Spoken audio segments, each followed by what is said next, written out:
अब सभी के सभी गॉड यूनिवर्स 7 पे अटैक कर देते हैं, बस एक बर्ड की वजह से, क्योंकि वो बर्ड धीरे धीरे करके पूरे यूनिवर्स को तबाह कर रही थी। पर जी फाइटर्स ऐसा होने नहीं दे सकते थे, तो बीरस सामा डिसाइड करते हैं कि ये मेरा यूनिवर्स है तो इसका फैसला भी मैं करूंगा। अब यूनिवर्स 7 का फेट जी फाइटर्स के हाथ में था। अगर उन्होंने बीरस सामा को हरा दिया तो यूनिवर्स 7 बच जाएगा, अगर नहीं तो जी फाइटर्स के साथ साथ पूरे अर्थ का नामो निशान ही मिटा दिया जाएगा। तो सभी लोग लॉर्ड बीरस पे अटैक कर देते हैं। गोकू भी उन्हें पंच करने की कोशिश करता है। जो अभी हार्ट्स को तक हरा चुका है वो लॉर्ड बीरस के सामने नहीं टिक पाता, तो वेजिटा डिसाइड करता है कि वो गोकू की मदद करेगा। पर ठीक गोकू की तरह ही वो भी बैटलफील्ड में 1 सेकंड से ज्यादा नहीं टिक पाता, और यही सेम हाल होता है ट्रंक्स के साथ भी। वो तो उसकी स्वॉर्ड को अपनी एक उंगली से ही रोक लेते हैं, मानो उनके लिए ये सब एक मजाक की तरह ही है। तब क्रिलिन भी बोलता है कि वो एक गॉड है, हम उनके सामने कभी नहीं जीत सकते। और बस इतना ही नहीं, क्या होता अगर ये सभी गॉड्स एक साथ लड़ने के लिए तैयार हो जाते, तब तो हमारा खेल अभी ही खत्म हो जाता। तब गोकू भी यही चीज बोलता है कि इनसे और उम्मीद भी क्या करी जा सकती है, क्योंकि ये पूरे यूनिवर्स में सबसे ताकतवर वॉरियर हैं और मैं इतनी ट्रेनिंग के साथ इन्हें नहीं हरा सकता। पर इसका मतलब ये नहीं कि मैं हार मान लूंगा। अब जैसे ही वो फाइट कंटिन्यू करते,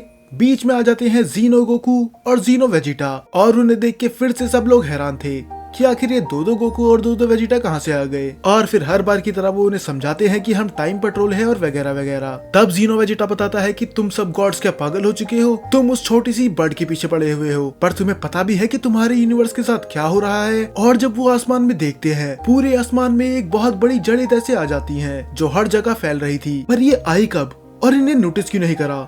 क्या वो फाइट में इतना बिजी थे? और वो धीरे धीरे देखते हैं कि वो जड़ें उस यूनिवर्स से अपनी एनर्जी लेने लग जाती है। तब चंपा सामा देखते हैं कि आखिर पूरे यूनिवर्स में चल क्या रहा है, और वो देखते हैं कि ये जड़ें हर प्लेनेट से अपनी एनर्जी खींच ले रही है और उस प्लेनेट को इस तरह डिस्ट्रॉय कर रही है मानो वो वहाँ पर था ही नहीं। और सभी गॉड अपने यूनिवर्स में झांक के देखते हैं कि आखिर उनके यूनिवर्स में चल क्या रहा है, और सबके यूनिवर्स में यही हाल था। तब चंपासामा बोलते हैं कि यहाँ से निकलो, उस बर्ड को तो हम बाद में भी देख लेंगे, पर अगर हमने इस चीज को नहीं रोका तो पूरा यूनिवर्स ही खत्म हो जाएगा। अब बाकी गॉड्स जा चुके थे, तो लॉर्ड बीरस और बाकी सब आराम से बैठ के बातें करते हैं। वो बोलते हैं कि पहले मुझे ये समझाओ कि तुम लोग हो कौन, क्या इसमें तुम्हारा हाथ तो नहीं? तब वेजिटा बताता है कि इसमें हमारा हाथ नहीं है, हम तो यहाँ ट्रंक्स के पीछे आए थे, हमें सुप्रीम का आई ऑफ द टाइम ने भेजा था उस डोकी बर्ड को ढूंढने के लिए। पर अब देख के लगता है कि यहाँ पर हालात तो और भी ज्यादा बुरे हैं। अब इससे पहले वो और पता कर पाते कि यहाँ पर चल क्या रहा है, इतने में आ जाता है फू। वेजिटा बोलता है कि तुम फिर आ गए, पर वो देखते हैं कि फू अकेला नहीं आया होता, उसके पास होती है एक ईवल बर्ड, और वो बताता है कि इसका नाम है डॉगी डॉगी। जे ठीक टोकी बर्ड की तरह था, पर उसका अपोजिट। अब लॉर्ड बीरस पूरा खेल समझ जाते हैं। वो बोलते हैं कि तो उस टोकी बर्ड ने कुछ नहीं करा, जो इतने टाइम से इधर तबाही फैला रहा था वो तुम्हारा बर्ड था। तब फू एडमिट करता है कि हाँ, ये मैं नहीं करा है। और क्या आपको यूनिवर्स सीड के बारे में याद है? अब उस सीड की पावर से मैंने एक ट्री बना लिया, और जो तुम अपने आसपास देख रहे हो ये उसी ट्री की जड़ें हैं जो तुम्हारे और बाकी 11 यूनिवर्स से अपनी एनर्जी छीन लेगी, ताकि मैं बना सकूं एक नया यूनिवर्स, एक ऐसा यूनिवर्स जिसमें बस मैं ही भगवान हूँगा। कोई ज़ेनोसामा नहीं, कोई सुप्रीम काय नहीं, और न ही कोई गॉड ऑफ डिस्ट्रक्शन। वहाँ पर सब आजादी से रहेंगे। तब वेजिटा बोलता है कि तुमने हार्ट्स का यूज करा, तुमने उसे यकीन दिलाया कि वो यूनिवर्स सीड की पावर से ज़ेनोसामा को हरा सकता है, पर तुम्हारा असली प्लान ये था ही नहीं। उसको तो ये भी नहीं पता चला कि यूनिवर्स सीड की पावर पूरी थी भी नहीं, तुमने बस उसका यूज करा ताकि तुम यूनिवर्स सीड की पावर से यूनिवर्स ट्री बना सको। तब लॉर्ड बीरस बोलते हैं कि तुम ऐसा कर क्यों रहे हो? तुम्हें पता है ना कि ऐसा करके कोई भी यूनिवर्स नहीं बचेगा। तुम एक यूनिवर्स को बनाने के लिए 11 यूनिवर्स तबाह नहीं कर सकते। तब फू बोलता है कि तुम मुझे बताने वाले कोई नहीं होते कि मैं क्या कर सकता हूँ क्या नहीं। अब मैं अपने यूनिवर्स का खुद गॉड हूँ। और ये बोल के वो अपनी तलवार निकालता है और उससे एक डायमेंशन बना के वो वहाँ से निकल जाता है। अब वो यूनिवर्स ट्री धीरे धीरे करके सारी पावर ले रहा था, यहाँ तक कि जी फाइटर्स की भी। क्रिलिन तो मरने ही वाला था,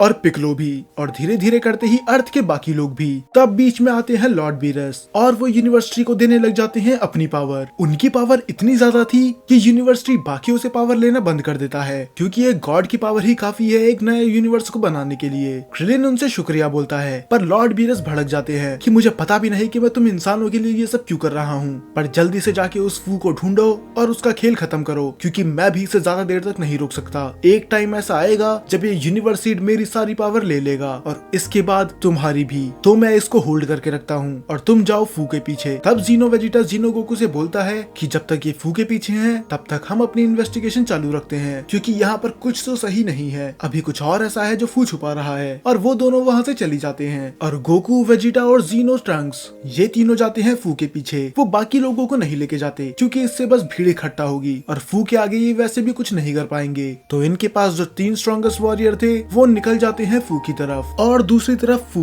वो यूनिवर्स ट्री के पास खड़ा होता है और वो ट्री सभी यूनिवर्स से अपनी पावर खींच रहा था। दरअसल फू यहाँ पर इसीलिए आया था क्योंकि यहाँ पर थी उसकी एक बहुत बड़ी मीटिंग। वो सबका स्वागत करता है यहाँ पर आने के लिए और हमें रिवील होता है कि ये जो लोग उधर आए हैं ये कोई और नहीं, सब है जी फाइटर्स के दुश्मन, टर्लेस, बोजैक, सुपर 17 और बाकी सभी। जब बोजैक को पता चलता है कि हमारे बीच में एक सेयन है तो वो पागल ही हो जाता है और वो जाके टर्लेस पे अटैक कर देता है। और टर्लेस भी कोई सीधा नहीं था, वो तो बस इंतजार कर रहा था कि कब वो उस पे अटैक करे और वो भी उसके साथ फाइट करना शुरू कर देता है। और इन्हें देख के तो फू अपना सर पकड़ लेता है कि आखिरकार मैंने इन पागलों को क्यों बचाया। मैंने सोचा था कि मैं एक अच्छी टीम खड़ी करूंगा पर ये तो खुद ही की जान के पीछे पड़ गए। तब फू अपनी पावर से उन्हें रिस्पॉन कर देता है उसी जगह पर जहाँ पर वो खड़े हुए थे। तब वो पूछते हैं कि हम यहाँ कैसे आए और तुम कौन हो। तब फू बताता है कि तुम्हें तो मुझे थैंक्स बोलना चाहिए, दरअसल तुम सभी गोकू या फिर उसके दोस्तों के हाथे मारे जा चुके हो, पर मैंने टाइम में कुछ छेड़छाड़ करी, मैं समय के पीछे गया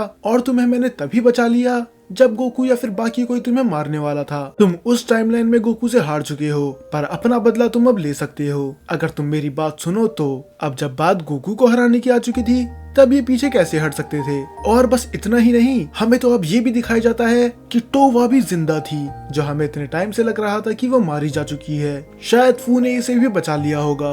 अब दूसरी तरफ बाकी जी फाइटर्स आ चुके थे और तोकी तोकी बट पागलों की तरह इधर उधर घूम रहा था। तब गोकू बोलता है क्या तुम्हें सच में लगता है कि फू यहाँ पर ही है। तब ट्रंक्स बताता है कि हाँ मुझे पक्का पता है क्योंकि तोकी तोकी बट ने बताया है कि दोगी दोगी बट यहाँ पर आया है, तो मैं पूरे दावे के साथ कह सकता हूँ कि फू भी यहाँ पर ही होगा।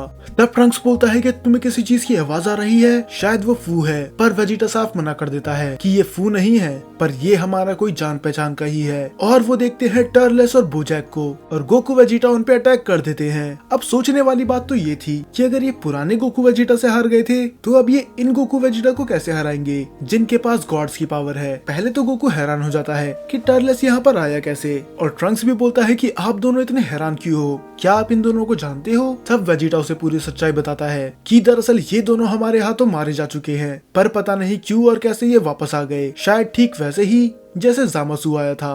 तो टर्लेस अब गोकू को पकड़ लेता है और बोजैक उस पे जाता है अटैक करने के लिए, पर बीच में आ जाता है वेजिटा और वो उससे बोलता है कि अगर तुम्हें गोकू से लड़ना है तो पहले तुम्हें मुझे हराना होगा। और हमें दिखाई जाता है कि बोजैक के पास भी एक ईवल ऑरा आ जाता है ठीक जैसे कंबर के पास था। तब टर्लेस उसे सच्चाई बताता है, दरअसल हमने उस यूनिवर्स ट्री में से एक फल निकाल लिया था तो अब हमारे पास इतनी पावर है कि हम तुम्हें हरा सके, हमें पहले जैसे कमजोर मत समझना। और फिर ये सब लड़ने लग जाते हैं पर अभी भी इनकी पावर इतनी नहीं थी कि ये सुपर सेन गॉड्स को हरा सके। और गोकू भी उनका मजाक उड़ाता है कि जब तुमने कहा था कि तुम्हारी पावर बढ़ने वाली है मैं तो थोड़ी देर के लिए डर गया था, पर सच में तुम अभी भी बहुत कमजोर हो। और ये सुन के टर्लेस को गुस्सा आ जाता है। और दूसरी तरफ तोकी बट पागल हो जाता है क्योंकि अब आ चुका था फू जो वो फाइट देख रहा था। और फू के आते ही गोकू वेजिटा उसको छोड़कर फू के पास जाते हैं पर बोजैक और टर्लेस पीछे से अटैक कर देते हैं और बोलते हैं कि उधर जाने की कोशिश भी मत करना, अभी तुम्हारी लड़ाई हमसे है। और फू की नजर थी तोकी बट पे, मतलब अब उसका प्लान कुछ और भी था।